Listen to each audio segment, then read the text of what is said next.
Hello guys, welcome in my YouTube channel. आज हम पढ़ने जा रहे हैं पाठ 6 भगवान के डाकिए।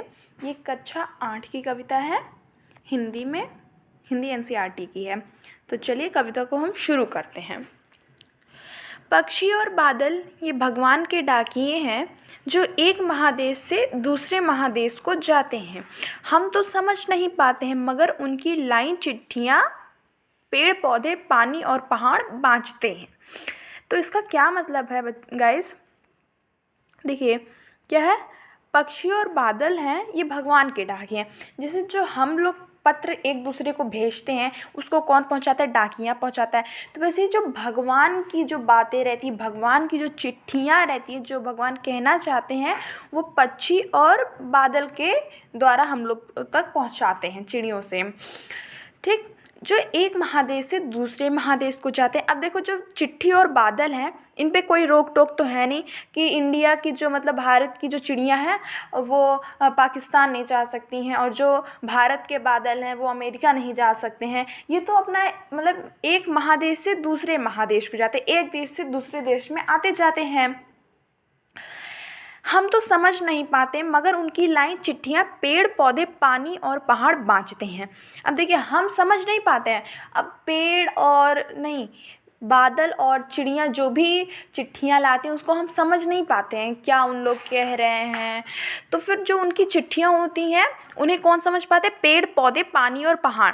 अब ये सब प्राकृतिक चीज़ें हैं तो इन्हें पेड़ पौधे समझ लेते हैं, उनकी भाषा, उनकी बोली। ठीक, इधर थोड़ा सा गाइस फ़ोटो इस टाइप से हो गया तो मैं इसको बड़ा कर दे रही हूँ और समझाती हूँ। फिर एक्चुअली ये जूम गलत हो गया था। हाँ, हम तो केवल यह आंकते हैं कि एक देश की धरती दूसरे देश को सुगंध भेजती है।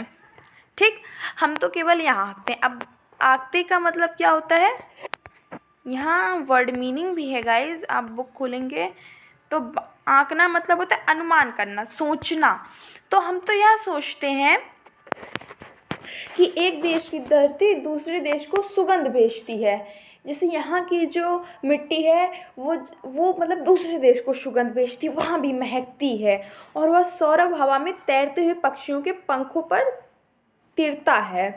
अब देखो वो कैसे वहाँ तक पहुँचती है? हवा के द्वारा। जो हवा उड़ती है उसमें उसकी सुगंध, एक देश की मिट्टी की सुगंध दूसरे देश में महकती है, पक्षियों के पंखों पर तिरता है, और एक देश का भाप दूसरे देश में पानी बनता है। अब जो एक देश का भाप रहता है, यहाँ जो मतलब पानी हम लोग का जो भाप उड़ता है यहाँ से, वो दूसरे महादेश में पानी बनकर बरस जाता है। जैसे यहाँ भाप बना तो वो पानी किसी और देश में बरस जाता होगा, फॉर एग्ज़ाम्पल अमेरिका में बरस जाता होगा, वहाँ का पानी यहाँ बरस जाता है। तो कोई ऐसा नहीं है कि वहाँ के भाप का पानी सिर्फ वहीं बरसे और यहाँ का यहाँ ही बरसे। तो ये कह रहा है कि जो पक्षी और बादल हैं वो हर जगह आ जा सकते हैं, उन पे कोई रोक टोक नहीं है। बादल और पक्षी पे दूसरे देश में पानी बनकर गिर जाता है। ठीक, इसका ये पूरा कविता का मतलब है। और इसको किसने लिखा है? रामधारी सिंह दिनकर ने लिखा है। ठीक है, और चलिए अब हम इसका शब्दार्थ भी देख लेते हैं। तो शब्दार्थ तो इसलिए दिया जाता है कि जो चीज़ हमें ना समझ में आए उसको हम समझ लें। तो जैसे अभी हमने आंकना मतलब नहीं समझा था, तो उसका मतलब क्या होता है? अनुमान करना। पाँख, अब जैसे पाँख जो वर्ड है वो थोड़ा और हिंदी में जाता है, अवधि में कहते नहीं पाँख या फिर ऐसा कुछ, तो उसको हम लोग पंख बोलते हैं, पंख या पर बोलते हैं। सौरभ क्या मतलब क्या होता है? सुगंध, मतलब वो जो महकते फूलों की और वो जो मिट्टी की सुगंध होती है उसे सौरभ कहते हैं। बाँचना, बाँचना मतलब क्या होता है? पढ़ना।